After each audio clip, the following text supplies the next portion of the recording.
الحمد لله رب العالمين والصلاة والسلام على سيد المرسلين وعلى آله وصحبه أجمعين. رب اشرح لي صدري ويسر لي أمري واحلل عقدة من لساني يفقه قولي. سبحانك لا علم لنا إلا ما علمتنا إنك أنت العليم الحكيم. اللهم انفعنا بما علمتنا وعلمنا ما ينفعنا وزدنا علما وعملا بفضلك يا أرحم الراحمين. Assalamu alaikum wa rahmatullahi wa barakatuh. Jazakumullah khairan for taking your time out to join the first lesson of our Tafsir course. Inshallah, I will be the instructor of this course for the next 12 weeks. May Allah subhanahu wa ta'ala make this beautiful journey towards understanding His words easy for everyone. Ameen Ya Rabbal Alameen. Before we begin, if I could get some participants to put a thumbs up or yes in the chat option that the sound is clear.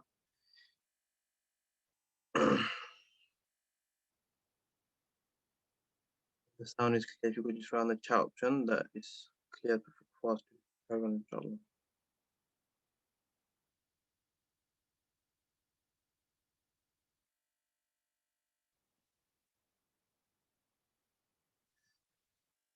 That's fine, inshallah. Okay. Yes, it's clear. That's fine, inshallah.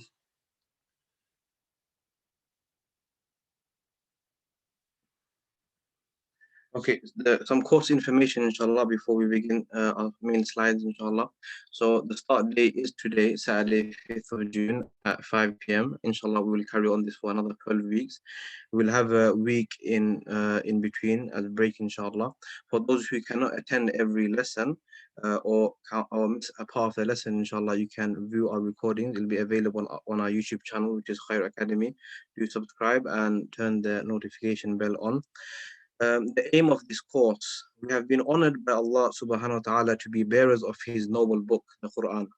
The Quran is a book of knowledge and guidance for mankind. It needs to be recited and understood so that its message may be implemented. So it's unfortunate that a lot of us, we don't understand the Quran. So when we're reciting it in Salah or reciting it outside of Salah, we can't connect with the Quran as we don't understand it. So Salah is supposed to be a dialogue between the creation and the Creator, Allah subhanahu wa ta'ala. Many non-Arabic speaking people unfortunately do not understand what they recite in Salah.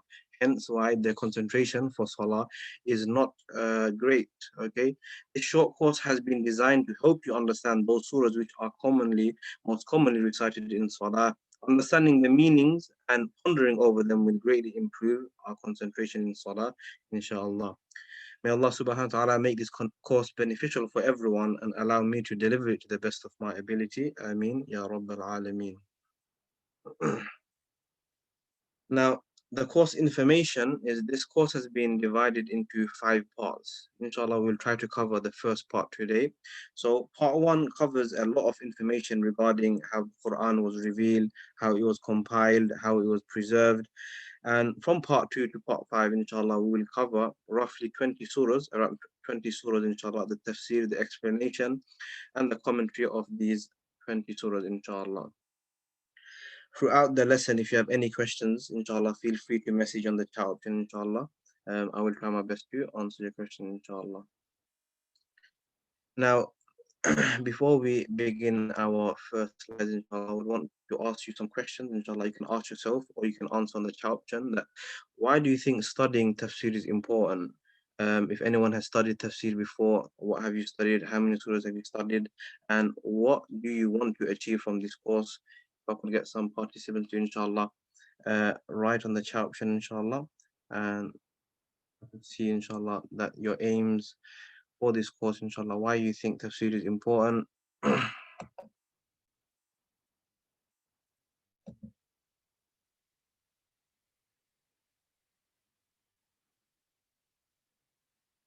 MashaAllah, someone says here that to strengthen our connection with Allah and concentration in Salah, MashaAllah.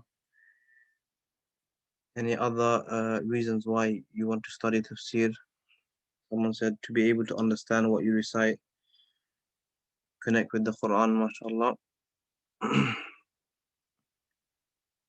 MashaAllah, to have better connection, very good, MashaAllah. To understand what you recite, very good, MashaAllah. Yes, MashaAllah. So yes. So inshallah, through this course, inshallah, by the end of the 12 weeks, inshallah, you should be able to understand these 20 surahs. You will connect better in salah, inshallah, and you will enjoy your salah more, and your recitation, inshallah, you will enjoy it more, inshallah. This is a short course, inshallah. We can't cover the full Quran, obviously. We only will cover, inshallah, the first, the last 20 surahs, those surahs that are recited in salah, commonly in salah. Okay.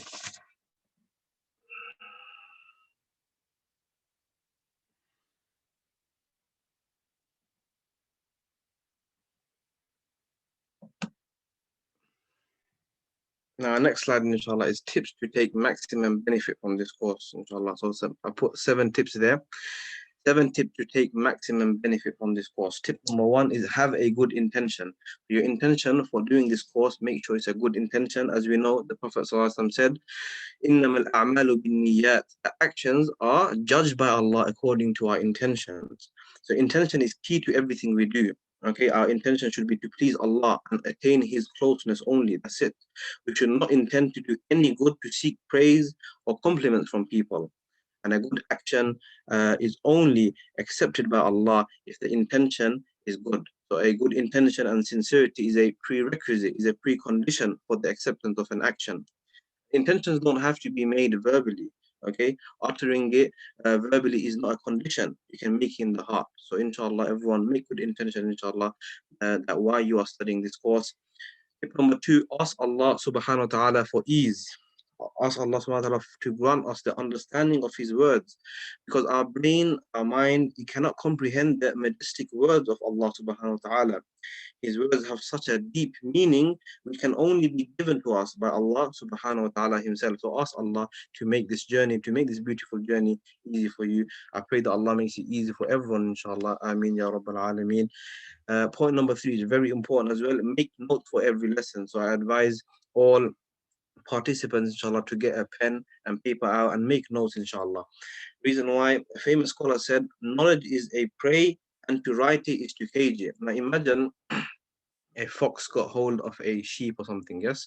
Now the predator got hold of the prey. Now if the fox feels tired and he goes to sleep, the sheep will run away. But if the fox can somehow cage this sheep, right, he can sleep in peace, knowing that his prey is still in its reach. He can wake up and he can eat his prey. Likewise, knowledge is prey. It will run away. If you don't write it, it will run away. Now, writing it, there are many benefits. Okay, you can always refer back to it. You can review it. We can't rely on our brain at all times. Sometimes we forget something, we can refer back to it. We can review our notes, inshallah. We can teach others as well, inshallah. Tip number 4 is all our lessons. Okay, attend all our lessons because all our lessons are interlinked. Okay, so you try your best to attend every lesson. If you cannot, then please do view our recordings, inshallah, so you don't fall behind. Point number 5, tip number 5, implement whatever you learn. So whatever you learn in our lesson, inshallah, act upon and try to implement in our daily life, inshallah. Open your heart and mind up to the Quran. Okay, there are many lessons, inshallah, that we will derive from each surah. Try make a firm intention that, inshallah, you will act upon every lesson, inshallah. Point number 6, ponder over the surahs and verses you learn while reciting. Okay, Allah says in the Quran, أَفَلَا يَتَدَبَّرُونَ الْقُرْآنَ, that when then do they not reflect upon the Quran? Okay, so reflect over the surahs and verses while you recite in salah and outside of salah. And the last tip, share whatever you learn with others. You can share this by giving the information of this course to others, or you can share that recorded link as well. Inshallah, if you do that, if you share, you will get the same reward as the doer.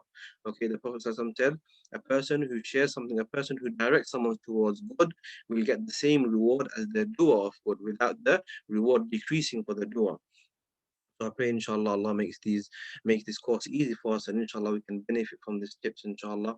Moving on to our first official slide is part 1, inshallah. Today we will cover the types of revelation, causes of revelation, difference between Makkah and Medina surahs, preservation and compilation of the Quran, and the first revelation, inshallah. throughout the lesson, like I said, inshallah, I will check the chat option. Inshallah, if there's any questions, I will answer it. If I don't have time to answer it, inshallah, towards the end, we'll have a question and answer session, inshallah. Now, the first subheading is, what is tafsir? So we're studying tafsir. If someone asks you, why are you studying, you can't just say, I'm studying tafsir. You have to understand what tafsir is. Now, the word tafsir in Arabic, Arabic is one of the richest languages, right? One of the most spoken languages. So in Arabic, words, they are derived from a root word. So tafsir is derived from the root word, which is fassara. As you can see, the first point, it says fassara. What does fassara mean? Fassara means to explain, to expound, to explain something. So tafsir is derived from it. Tafsir is the commentary of what? The commentary of the Quran. It's famously known as the commentary of the Quran, the explanation of the Quran. A person who has studied tafsir extensively and he is an expert, whether he or she is an expert in delivering tafsir, okay, this person would be known as a mufassir or a mufassira. Now, the best method to do tafsir is to explain the Quran with the Quran. You can explain verses with other verses in the Quran. Okay, if you cannot find a verse to obviously explain a certain verse, then inshallah you can look at a hadith as well. Um, and it's not easy to do tafsir. Obviously, there are many sciences that you have to master. You have to learn Arabic, you have to learn grammar, syntax, and morphology, and belief, hadith, fiqh. There's many sciences you have to master. Then inshallah you can start doing tafsir. You can do tafsir of the Quran. The next subheading says self-opinionated tafsir is haram. So to do tafsir with your own opinion is haram. Like the Prophet ﷺ said, whosoever says anything in matters of the Quran without knowledge should prepare his abode in the fire. Okay, if you say anything regarding the Quran without knowledge of it, you will be thrown into the fire of Jahannam. In another hadith, the Prophet ﷺ said, whoever speaks in matter of the Quran with mere self-opinion and utters that which is correct, then he too has erred. That if someone if someone says something about the Quran and you have said it correctly, okay, you have spoken about the Quran, you have uttered it correctly, but you weren't sure of it, right? And you will still get a sin for it. Okay, so may Allah subhanahu wa ta'ala protects us from Jahannam. Ameen. So make sure before you explain a verse, you understand this verse before you explain it, inshallah. Before we move on to our next slide, inshallah, I would like to ask everyone a question. As you can see in the bottom, how many times did the Quran descend? If I could get participants to answer, inshallah, on the chat option. How many times do you think the Quran descended? If you don't know, inshallah, in the next slide, we will cover it. I just want to obviously ask and see, inshallah, some answers, inshallah. I have some answers on the chat option. MashaAllah. Two participants said two. Very good, mashallah. Very good. Two slides, mashallah. Two. Okay, a participant did say that, can you go back to the previous slide, inshallah? The slides will be given to everyone on the group, inshallah. The slide and the recording will be shared, inshallah. If you miss anything out, don't worry, inshallah. You will get the slides, inshallah, at the end of the lesson, inshallah. So yes, two participants did write, the Quran did descend two times, and that is correct, mashallah. Quran did descend two times, inshallah. We will speak about that in our next slide. How was the Quran revealed? Okay, inshallah, in this slide we will speak about how the Quran was revealed, types of revelation, and causes of revelation, inshallah. Now, through which medium was the Quran revealed? Okay, how was this Quran revealed? Through which medium?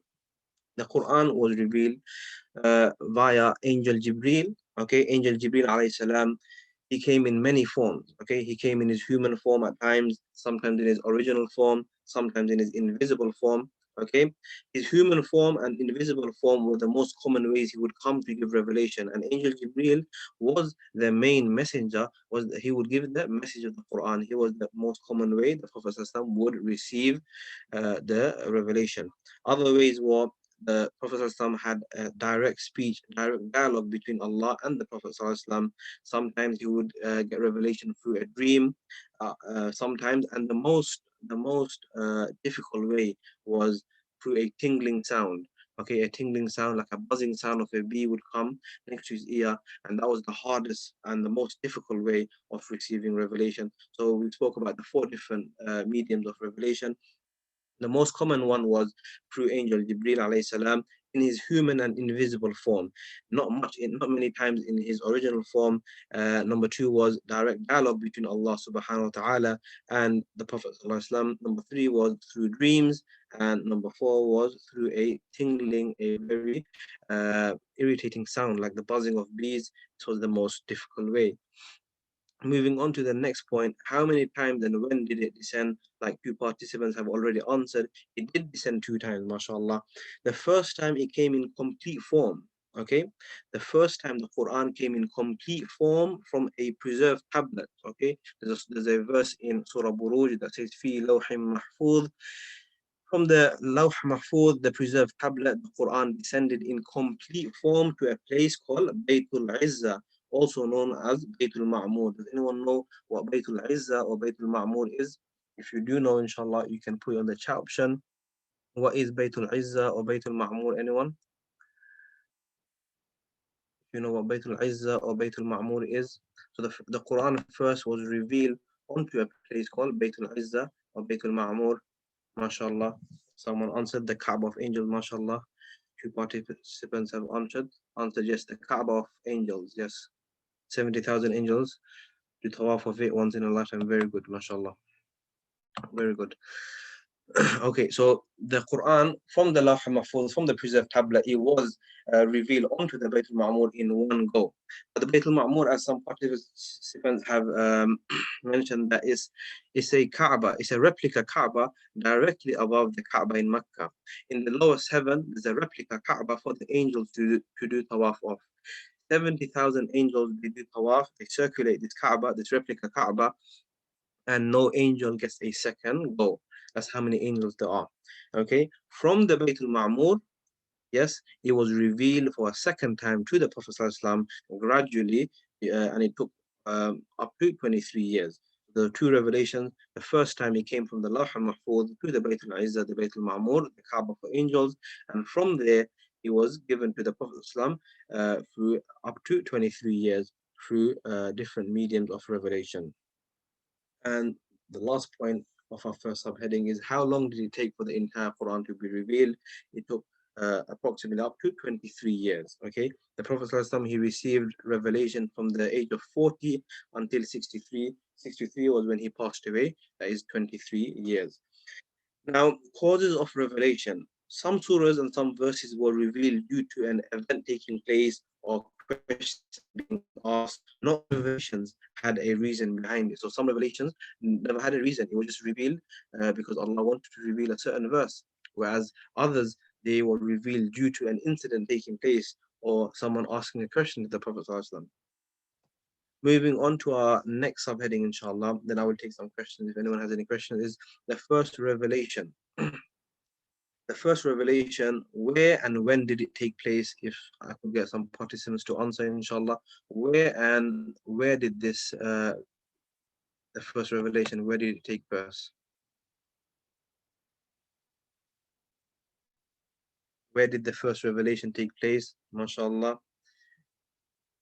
MashaAllah. A lot of you have answered this one correct. MashaAllah. Very good. Cave Hira. MashaAllah. Mount Hira in Mecca. Cave Hira. Very good. MashaAllah. Yes. Yes, mashallah. A lot of you have answered this one correct. When did it take place? Which month?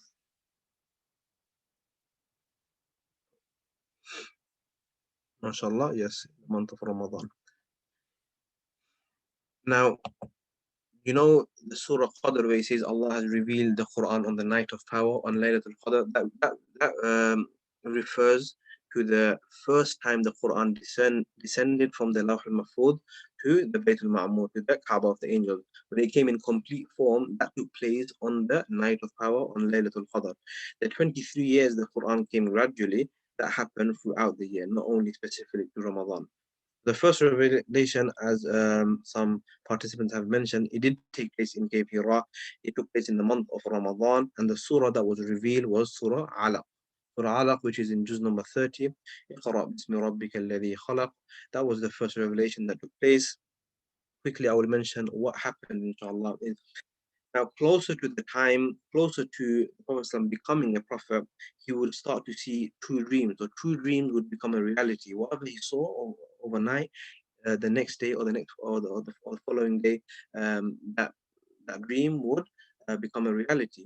But during this period, what he would do is he would seclude himself. He would go into isolation, into a cave, um, famously cave Hira in the mountain of light. He would go there and he would do something called tahannuth. In Arabic, it's called tahannuth, where you seclude and you leave everything of this world. You leave all the worries out of this world, and you just seclude yourself into isolation, and into solitude, just you and Allah. You just connect yourself and build your connection with Allah.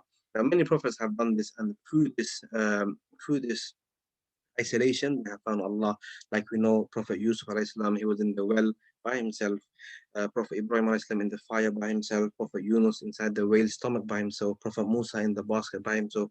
Through isolation, these prophets were connected with Allah. Now, once in Ramadan, whilst in solitude, Jibril alayhi salam came to him and he said, Iqra, which means read or recite. And the Prophet ﷺ, being illiterate, being an unlearned person, he said, Ma ana biqari, I cannot recite. Then Jibril alayhi salam squeezed him until he took him to the limit. And he asked him again, Iqra. And the Prophet ﷺ replied, Ma ana biqari, I cannot recite. Jibril squeezed him again until he couldn't bear it anymore. And for a third time, Jibril said, Iqra. And the Prophet said, Ma ana biqari, I cannot recite. And Jibril squeezed him again for a third time until he was taken to his limit. And then Jibril said, اقرأ باسم ربك الذي خلق خلق الإنسان من علق اقرأ وربك الأكرم الذي علم بالقلم علم الإنسان ما لم يعلم. First 5 verses of Surah Alaq was revealed. Now, this was something new for the Prophet ﷺ. He hasn't experienced this in his life. It's been 40 years. Okay, so he ran home. Okay, he didn't go to his uncle. He didn't go to anyone, not to his best friend Abu Bakr. Who did he go to? He went to his wife. Okay, he went to Khadija radiallahu anha, and he said, "Zammiluni, zammiluni." That can you cover me? Can you cover me? Okay, he was shivering out of the fear of what has happened to him. He hasn't experienced nothing like this, and he said to her, I fear something may happen to me. Yes, he's saying, I fear something may happen to me. And Khadija radiallahu anha consoled him and comforted him by saying, Allah subhanahu wa ta'ala will never disgrace you. You tie the bonds of kin, speak the truth, you assist others. She praised him and she comforted him. Then she took him to her cousin brother named Waraqa bin Nufal. Now, Waraqa was an elderly Christian man. He was on the religion of Prophet Isa alayhi salam. He was blind as well. Okay, from excessive reading, he became blind. He has studied all the scriptures. He studied the Torah, the Zabur, the Injil, all the scrolls and the scriptures that were given to the previous prophets. He studied them. When Khadija radiallahu anha told him about what had happened to Prophet Muhammad sallallahu alaihi wasallam, he said, "This is the same angel who came to Moses. This is the same angel who came to Musa. I wish I was young to live when your people drive you out from your city." Prophet was shocked. He said, drive me out from the city? Waraqah replied, never has a prophet come with that what you have brought, except he was driven out, okay, from his city by his people. Waraqah did pass away soon after that. Some scholars do say that he became a Muslim and he was one of the first few Muslims. And after passing away, and we know that this did happen because the Prophet was taken out of his hometown, Makkah, and he was driven out by the Makkans, and he had to migrate to Medina. Now, that was the first revelation. The first revelation was the first 5 verses of Surah Alaq. Before we move on to our next slide, inshallah, if I could ask, what does it mean by a Makkah and Medinan surahs? If you have any other questions, you can ask now, inshallah, I will answer. If you have any questions regarding what we have already covered, you can ask. And if I could ask participants, inshallah, what does it mean by a Makkah or Medinan surah or Makkah and or Medinan verse?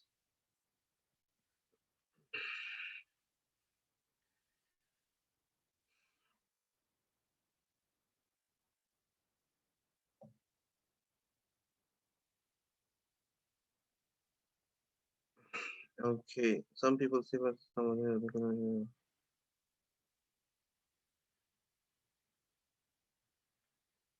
Prophet was not taught how to read or write, but obviously he had the best teacher, Allah subhanahu wa ta'ala. So we will speak about, inshallah, how the Quran was preserved, even though he couldn't read or write, inshallah. He was given a very sharp memory by Allah. Okay, someone is not Mufassir, nor does he claim to be one. He has learned Quran with meaning and basic tafsir. He keeps on listening to Shaykhs and scholars. He listen. Okay. It's okay for the participant who asks someone who is studying tafsir, if you have best to study tafsir with a scholar, inshallah. Once you have done so, inshallah, you can pass the knowledge on after you have permission from that scholar, inshallah. The word that was given was tahannuth. Tahannuth is basically, it's like i'tikaf. It's basically when you go into seclusion, solitude. MashaAllah, someone wrote Makkah and Surahs is before Hijrah and Medina is after Hijrah. MashaAllah, very good. MashaAllah, yes, very good. Everyone is answering the question. MashaAllah, very good. Okay, inshallah. We're going to carry on, inshallah. Any other questions that I haven't answered, please do ask towards the end, inshallah, as we have to cover a certain portion today, inshallah, before 6 o'clock. So, moving on to our final slide of the day and our longest slide, inshallah. How was the Quran compiled? Okay, so the compilation and the preservation of the Quran. Now, the first point was, what was the Quran written on? The Quran was written on many things, okay? It was written on animal bones, okay? So animal bones, those animals that had a wide shoulder blade, yeah? They would write on these bones. It was written on palm tree branches and barks. It was written on stone slabs. It was also written on leather and cloth as well. So the Quran was written on many different materials. Now, who wrote the Quran as a Prophet couldn't read or write? Okay, someone did answer that. Okay, someone did ask that. The Prophet wasn't taught how to read or write. Okay, um, now a few people in Makkah, they could read and write. The vast majority of the people in Makkah, they were illiterate. They couldn't read or write. Now, the Prophet had a few scribes. Okay, he had a few writers. Some say he had up to 40 writers. Okay, from them, the most famous one was a Sahabi called Zayd bin Thabit. Okay, write his name down. Zayd bin Thabit. Zayd, son of Thabit. He was one of the main scribes. He was also a Hafiz of the Quran. He memorized the full Quran, and he was one of the main scribes. Now, I want to speak about how this, when the revelation came down, how it was physically for the Prophet ﷺ. So, Zayd bin Thabit reports that on one occasion, while sitting next to the Prophet ﷺ, so he was sitting next to the Prophet ﷺ, and revelation came down. Zayd's thigh was just touching the Prophet's thigh. Okay, and Zayd says that I have never felt anything more heavier than the thigh of the Prophet at the time of revelation. Okay, that's how heavy this revelation was for the Prophet. In another story, he says that the Prophet was on his she-camel, and some verses were being revealed, and the Sahaba that were around, they said that we saw the camels wilting. We thought something of the camel will break. Okay, the camel started wilting. Okay, out of the burden and the heaviness and the loftiness of the Quran. And the Prophet also said that at the time of revelation, every time revelation came to me, I thought I would leave this world. I thought I would die. Okay, Aisha radiallahu anha also said that even on the extreme cold days, even though when it was very, very cold, yes, after revelation came, the Prophet's forehead would be dripping, okay, from his sweat. Allah mentions in Surah Muzammil that inna sanulqi alayka qawlan thaqila, that verily we shall soon cast a weighty word upon you. Now this weighty word in this surah, it refers to the Quran. That other prophets, like Prophet Musa, he received the Torah over one day, over one night. Our Prophet took this burden on for 23 years. A burden that even a mountain, the most stable creation of Allah on this earth, is a mountain. Yes, like we know, the mountains are pegs on this earth. Without mountains, this earth won't be stable. Even the most stable thing, which is a mountain, Allah says regarding the mountain in Surah Hashr, لو أنزلنا هذا القرآن على جبل على جبل لرأيته خاشعا متصدعا من خشية الله, that the mountain would have shattered out of fear if the Quran was revealed on it. Okay, think about how did our Prophet single-handedly take on the weight of the Quran. Okay, not for one day, not for 1 year, for 23 years. For 23 years, he took on this single-handedly. Now, moving on to the next point, inshallah, how was the Quran preserved? How was the Quran compiled?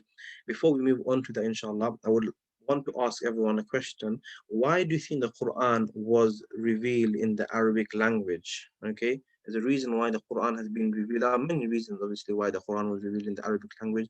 If I could get participants, inshallah, to try to answer this question, inshallah. Any other questions you have, inshallah, we will, inshallah, go over them towards the end, inshallah. Yes, Medina verses are longer, very good, mashallah. Zayd bin Thabit, yes.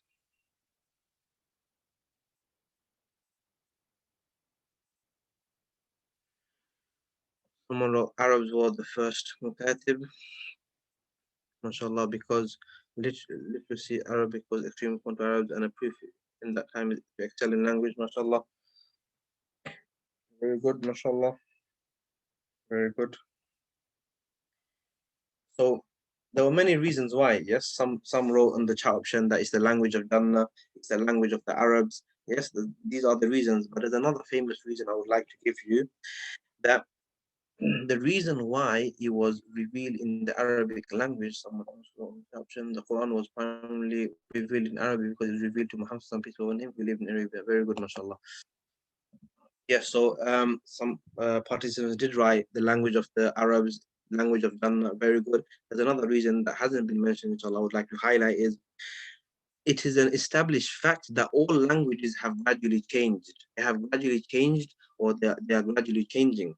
Okay, the Arabic of the Quran and Hadith is the Arabic spoken today. Okay, obviously there is eloquent Arabic, Fasih and stuff like that, but the language, the Arabic spoken, the Arabic used in the Quran and the Arabic we speak today is the same. The Quran had to be revealed in a language that was not going to change as well. Okay, like for example, if you pick up any other language like English, if you pick up the English book that was written 500 years ago, it will be very difficult for us to read it, or Urdu book, or any other book, any language that we can read. If we were to read a script of that 500 years ago, it would be very difficult for us to read. Whereas Arabic, it's not like that. Okay, so had Allah subhanahu wa ta'ala given it to us in a different language, it would have been necessary for Allah to give us another book in the 20th century to for us to understand it. Okay, so there are many reasons why it was revealed in Arabic. Arabic is one of the richest languages. Okay, one of the most spoken languages, the language of the Quran, the language of Arab, the language of Jannah, the language of the prophets and everything. Okay, now moving on to how the Quran was preserved. Okay, now before we move on to how the Quran was preserved, someone did mention earlier that some people do argue that if the Prophet ﷺ couldn't read or write, then how comes he was addressed as Iqra, read? And some non-Muslims, they say that how can you trust a man who couldn't read or write? A man who was illiterate, how can you trust a man who couldn't read or write? Inshallah, I would answer that, inshallah. The Prophet ﷺ would repeat the verses. So when revelation came to him via any of the four mediums that we have spoken about in the beginning of the class, when revelation came to him, he was very scared. He would repeat it many times until Allah revealed in Surah Qiyamah, لا تحرك به لسانك لتعجل به. Okay, Allah revealed that you don't have to keep repeating it. Okay, don't have fear of forgetting the verses, because Allah has given you a very sharp memory. In addition to that, the Prophet every Ramadan he would sit with Angel Jibril and they would do revision of the previous verses. Every Ramadan they would do it once. And the final Ramadan of the Prophet ﷺ, before he left this temporary world, he did it twice. The final Ramadan before he left this world, he did revision of the full Quran 2 times. So for 23 years, every Ramadan, whatever, from the first day, from Iqra bismi rabbika alladhi khalaq until the day they done revision, whatever that was revealed, he did revision with Angel Jibril. He checked if everything was okay, verified everything, and his memory was very sharp. Okay. Also, Allah subhanahu wa ta'ala, he challenged the Makkans as well. because the Makkans will say that this Quran has been forged, this Quran is made up. Okay, so Allah challenged them that try to even produce such a small surah with 10 words. Why did he say 10 words? Because the smallest surah in the Quran we know is Surah Kawthar. إِنَّا أَعْطَيْنَاكَ الْكَوْثَرَ فَصَلِّ لِرَبِّكَ وَانْحَرْ إِنَّ شَانِئَكَ هُوَ الْأَبْتَرُ, which only contains 10 words. The Makkans failed to complete the challenge that was given by Allah. Okay, Allah also mentions in the Quran, "Inna nahnu nazzalna dhikr wa inna lahu lahafidhun." Indeed, we reveal this Quran and we are its protectors. Okay, so Allah says we are going to protect this Quran. We have revealed this Quran and we will protect this Quran as well. Now, moving on, inshallah, to how the Quran was compiled, inshallah. So we spoke about how the Quran was preserved. After this, inshallah, we will take some questions, inshallah. How was the Quran compiled? Now, at the time of the Prophet ﷺ, revelation was scattered on different materials, like we spoke about, on animal shoulder blades, it was on palm tree barks and palm tree branches, it was on stones, slabs, it was on leather. So it was scattered in different materials. Okay, there was no complete copy of the Quran. Okay, from cover to cover, there was nothing like this in the time of the Prophet ﷺ. Now we know after the passing of our beloved Prophet ﷺ, Abu Bakr radiallahu anh, his best friend, he was the Khalifa, he was the Caliph, he was the leader for 2 years. By the time of Abu Bakr radiallahu anh, the Muslims, they went to a war, okay, and many Huffaz, many of those who memorized the Quran from cover to cover, they were martyred in this battle. Okay, many were martyred, and Abu Bakr radiallahu anhu, he feared that if everyone is martyred, if all the Huffaz are martyred, what will happen to the Quran? People will start bringing extra verses in. Okay, what will happen to the Quran? So what he did was took the responsibility to collect these scattered parts, and through and with Zayd bin Thabit, okay, they wanted to verify and make the first compilation of the Quran. Now, this verification process and the methods were very strict. Okay, so everyone had to bring their copy or their material, the stone slab of the Quran text or whatever they had written on, and he went through a few verification methods. For example, the first one was Zayd bin Thabit, being a Hafiz himself. He looked at the obviously he looked at the verse, and if it was if it if it was a verse from his memory, then that was the first take. Also, Hazrat Umar radiallahu anh, he was a Hafiz as well. Okay, he looked at the verse as well. If it was from his memory as well, that's the second take. Each person who brought a verse, okay, had to bring two witnesses, two reliable and two trustworthy witnesses that this verse was written under the guidance of the Prophet ﷺ. Okay, and the fourth verification, the last verification method was that anything that was collected was compared with others. So, for example, if someone said that this surah came, for example, and someone else bought the same surah, it will be compared to see if they are matching. The more matching material that were given, there was a stronger chances, higher chances of this being a true verse of the Quran. So I will mention the four verification methods, inshallah. First one was Zayd bin Thabit himself, being a Hafiz, he went over the verse. Okay, second one was Hazrat Umar radiallahu anhu, he was a Hafiz as well. Through his memory, he checked if this verse was from his memory as well. Third one was each person who bought a verse, they had to bring two trustworthy and reliable witnesses. Two witnesses that were present when the person wrote down this verse.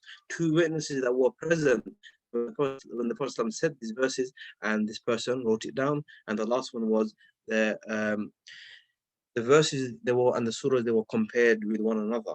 Okay, to see which verse has come more, just for the authenticity of the verse, inshallah. This is what happened. So Abu Bakr was a Khalifa, a Caliph for 2 years after he passed away. Umar was the Caliph. Okay, so at the time of Umar everything was fine. Okay, they used that compilation of the Quran, and Islam reached many parts of the full globe, the full world. Okay, Islam reached majority of the world. Now, after the demise of Umar sorry, Uthman, he was appointed as the Caliph, the Khalifa. Now, what happened was, obviously, by the time he was in charge, Islam had reached a large portion of the world. Now, new Muslims started to recite the Quran. Okay, we know that the Quran can be recited in up to 7 different ways, 7 different methods. The Quran can be recited in 7 different styles. Some say 10 styles, but minimum 7 styles. Now, obviously, new Muslims not knowing that you can do in 7 different ways, they started arguing with each other. Some said my way is right, others said no, my way is right. Okay, and an argument took place. Now, what Uthman radiallahu anhu did was, just to stop this conflict from happening, he asked Hafsa radiallahu anha. So when Umar radiallahu anhu passed away, he gave the compilation of the Quran that was made at the time of Abu Bakr radiallahu anhu, he gave it to his daughter Hafsa radiallahu anha, who was one of the wives, one of our mothers, one of the wives of the Prophet sallallahu alaihi wasallam. So Hazrat Usman asked Hafsa radiallahu anha for the copy made at the time of Abu Bakr radiallahu anhu, and he made a few copies. He got a few scribes and he told them to copy out. After these were copied out, he sent these copies to various Muslim regions, okay, all around the world. And all other copies, okay, all other copies on the earth, they were ordered to be burnt. Okay, this compilation that was made by Uthman radiallahu anh, today is known as Mushaf Uthmani.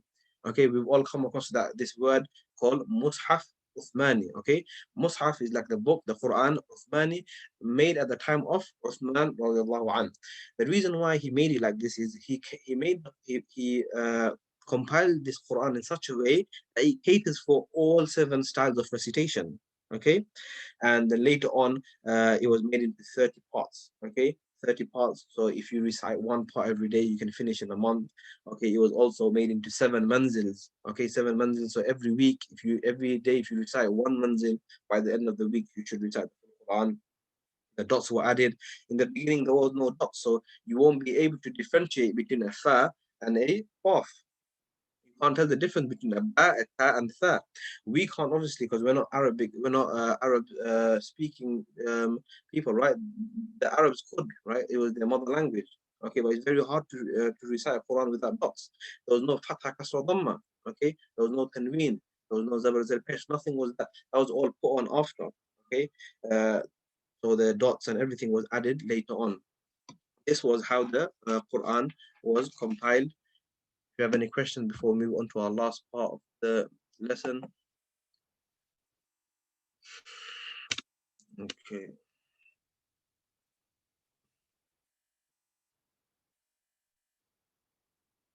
If I could ask everyone to keep the videos off at all times, please, inshallah.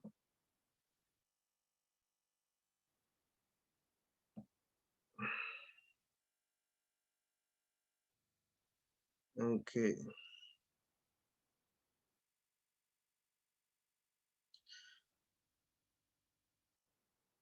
Jazakallah, sister, for the manwara, for the Jazakallah.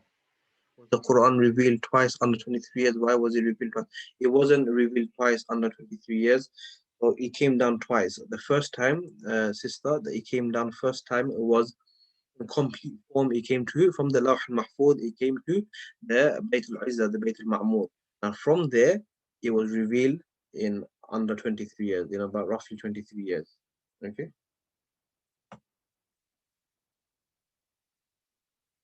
Did manazil, were they specified at the time of Uthman? Um, I did research upon that. Okay, so some of these happened at the time of Ali radiallahu anh, some at the time of Uthman, some Hajjaj bin Yusuf, he came in. So there's many different narrations and differences. Okay, so that's why I just made it. I just said as later it was made into 30 parts, 7 manazil, and dots and fatha kasam was given. Okay, some say at the time of Ali radiallahu anh, some say at the time of Uthman, some say Hajjaj bin Yusuf at the time of Hajjaj bin Yusuf as well. Okay, any other questions, anyone? Before we move on, that's fine, inshallah. We'll move on to the last point, inshallah, of our lesson. Okay, now the last part of our lesson is the difference between Makkah and Medina surahs. I did ask this question in our previous slide, and mashallah, most participants did get this correct. Now, the reason why I have included this is because many people get this wrong. Many people think that a Makkan verse or Makkan surah was revealed in Makkah. No, a Makkan surah is when the Prophet ﷺ's hometown was Makkah. So whilst living in Makkah, which was from the age of 40 till 53, for 13 years he lived in Makkah, any verse or surah that came, even if he was at that time, he was traveling in Medina, or he was in Ta'if, or he was in another country, it doesn't matter. Okay, because his hometown was Makkah, he will be referred as a Makkan surah. You can see on the Quran, okay, on the top it says Makkiyah or Madaniyah. Medinan surahs are those surahs that were revealed to him after migration, after Hijrah. Okay, does anyone know how many surahs are Meccan and how many surahs are Medinan? Okay, I will tell you that there's 114 surahs. From the 114 surahs, how many are Meccan and how many are Medinan? Anyone know? There's 114 surahs. From the 114, how many are Meccan and how many are Medinan? MashaAllah, brother wrote most are Meccan. Very good. Does anyone know the specific number of the Meccan surahs and Medinan surahs? Meccan surahs is 86. If there's 86 Meccan surahs, how many Medinan surahs are there? So from 114 surahs, 86 are Meccan. If 86 are Meccan, how many are Medinan? MashaAllah. Someone wrote 28. Very good. 28 are Medinan. Yes, very good. 28 are Medinan surahs and 86 are Meccan. Now it looks like most of the Quran is surahs from Makkah. But the reality is that the Medina surahs are actually much larger in size. Okay, the verses are longer, the surahs are larger in size in comparison to the surahs that are Meccan surahs. Okay, so we'll go over some differences, inshallah, of the Meccan and Medina surahs. Um, so the Meccan surahs are usually shorter and they come at the end of the Quran, whereas the Medina surahs are larger and at the beginning of the Quran. For example, Surah Baqarah is Medina. Okay, Surah Al Imran, all the surahs at the beginning, they're much larger in size. They're all Medina, whereas the Meccan ones are at the end, they're very small and short. Meccan verses also, they usually teach regarding the oneness of Allah. So they teach about Tawheed, they also teach about Iman, about faith. They teach about Prophet ﷺ on prophets. They teach about angels. While Medinan surahs, they usually teach about prayer. They teach about forms of worship. Okay, prayer and different forms of worship. There are many other differences, inshallah. If you do want more differences, inshallah, I don't want to go into too much detail, as it's a new course and our main focus is tafsir. If you want more differences, inshallah, do feel free to message me on WhatsApp, inshallah. I will give you more differences of Meccan and Medina surahs. Now, some facts about the Quran, inshallah, before we complete our lesson is there are 114 surahs in the Quran. Does anyone know from the 124,000 prophets, Allah has sent 124,000 prophets. How many are mentioned in the Quran? Anyone know? 124,000 prophets have been sent. MashaAllah, MashaAllah, very good. Brothers, sisters have written 25 prophets, MashaAllah. 25 prophets are mentioned in the Quran. Very good. From the 25 mentioned in the Quran, another question about prophets is how many have been given the privilege that they have a surah under their name in the Quran? Anyone know? So from the 25 prophets mentioned in the Quran, some were given the privilege of having a surah under the name. You can mention the names. So Maryam alayhi salam wasn't a prophet. Okay, Yusuf alayhi salam, very good. Yusuf, that's one. MashaAllah. Anyone anymore? MashaAllah, MashaAllah, your brother wrote most of them. Prophet Muhammad, Prophet Yunus. Al Imran is not a prophet. Okay, Al Imran is like a tribe. Ibrahim alayhi salam, Muhammad, Yusuf, Yunus, Hud, and mashallah, very good, and Prophet Nuh, very good, mashallah. So altogether 6 were given the privilege of having a surah under the name. Okay, so Prophet Nuh, Prophet Hud, Prophet Yusuf, Prophet Yunus, okay, Prophet Muhammad sallallahu, very good, Prophet Ibrahim, very good, mashallah, very good. Okay, and which prophet do you think has been mentioned the most in the Quran? You would think that it's Prophet Muhammad sallallahu alaihi wasallam. Reason being is his the book was given to him. MashaAllah, very good, very good. He was Prophet Musa alayhi salam. Yes, Prophet Musa alayhi salam, very good. He was mentioned the most in the Quran. Prophet Muhammad was mentioned around 4 or 5 times in the Quran, whereas Prophet Musa, it was, I think, if I remember correctly, is close to 100 or over 100 times. MashaAllah. What is the shortest surah in the Quran and what is the longest surah in the Quran? I'm just going over some facts about the Quran, inshallah. Surah Kawthar is the shortest. It's not Surah Asr, Surah Kawthar is the shortest. and Surah Baqarah is the longest. Surah Kawthar has only 10 words. So Surah Kawthar is the shortest and the longest is Surah Baqarah. And there's many other things you can speak about the Quran, like the Quran, okay, there's many scientific facts that have been proven by the Quran from very, very long. For example, I'll just say a few, inshallah. Like in Surah Qiyamah, Allah says, بَلَا قَادِرِينَ عَلَىٰ أَن نُسَوِّيَ بَنَانًا. بَلَا قَادِرِينَ عَلَىٰ أَن نُسَوِّيَ بَنَانًا. That Allah speaks about the fingerprints. That each human being has individual fingerprints. Okay, when was this proven? Just 100 years ago. Allah has already mentioned that in the Quran. Okay, and many other scientific facts have been mentioned in the Quran, that all life, for example, all life originated from water. Okay, that has already been mentioned in the Quran. Okay, and many things that has happened, inshallah, it's happening now, has already been mentioned in the Quran many 1400 years ago. Now, before we end, inshallah, I would like to ask final question is, which surah was the first surah to be revealed in complete form? So we know that Surah Alaq was the first revelation. Which surah was the first surah to be complete in revealed in complete form? MashaAllah, Surah Fatiha, very good. Does anyone know which surah was the last surah to be revealed in complete form? MashaAllah, Surah Nasr. Surah Nasr, not Surah Nas. Surah Nasr was the last surah. إِذَا جَاءَ نَصْرُ اللَّهِ وَالْفَتْحُ. After that, the Prophet passed away after a few months. Okay. Alhamdulillah, our first lesson of our Tafsir course has been completed. Like I did mention, okay, a moment.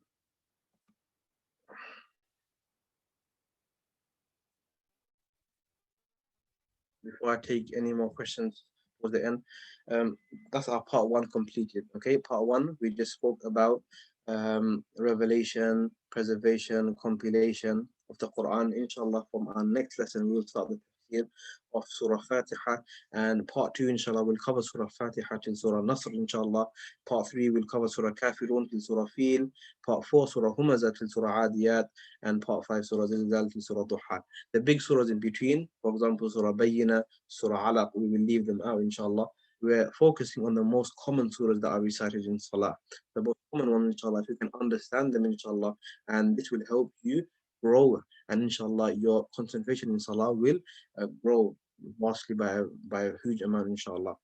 Now, before we end, inshallah, I would like to take some questions, inshallah. Inshallah, I will send this presentation and the recording link for those who joined late, for those who left early, or for those who had connection problems, inshallah. You can review the recording, inshallah. We will start the next lesson Saturday, inshallah. Next Saturday, we'll start off with questions from this lesson, inshallah. So do, inshallah, have a look at it. I've got the questions prepared already here.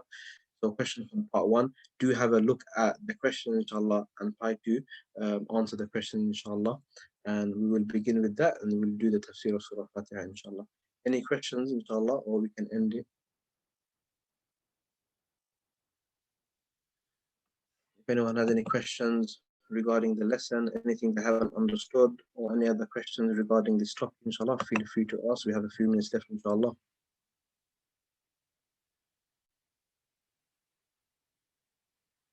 Okay, any questions? If not, okay, a question came. During the second revelation, did it come down from Baytul Ma'mur? Yes, it came down from Baytul Ma'mur. Through the instructions of Allah, Allah instructed Angel Jibril alayhi salam to take it from Baytul Ma'mur to the Prophet sallallahu alaihi wasallam. Okay, the cause of revelation, inshallah. For example, if something happened, an event took place, or a question was asked, okay, or incident happened, then the angel or would take it down from the Baytul Ma'mur. Baytul Ma'mur also has another name. Okay, so for those who have heard it to be Baytul Izzah, they have two names, Baytul Ma'mur and Baytul Izzah, exalted house. Okay, hope that answers your question. What's the Arabic name for? What's the Arabic name for Nuzul? Nuzul. We will speak about the Sabr Nuzul, inshallah, in our next lesson. Inshallah, we'll speak about that in our next lesson, the causes of revelation and Tanzil, inshallah. We're not going to go into so much detail, inshallah, as many of our students are beginners, inshallah. Okay, so we're not going to go into so much. Even the tafsir of the surahs, we're not going to go into the words too much, okay? This is a beginner course, a beginner small crash course for the surahs, inshallah. Mainly, we're going to focus on the reason of revelation, stories behind it, virtues of the surah, and lessons we can derive from the lesson. We're not going to go into too much into the words, the words that were used in the surah. We're not going to have a breakdown of the surah. Okay, so it will just be mainly focused on the lesson we can derive and the cause of revelation and stuff like that, inshallah. Okay, inshallah, we'll leave it till then, inshallah. If anyone does want any extra information regarding the Makkah and the Medina surahs, do send me a message, inshallah. We'll leave it till then, inshallah. Jazakumullah khairan for joining. Hope it was beneficial. May Allah subhanahu wa ta'ala make it beneficial for everyone and allow me to deliver it to the best of my ability in the future as well, inshallah. Do forgive any shortcomings. Assalamu alaikum wa rahmatullahi wa barakatuh.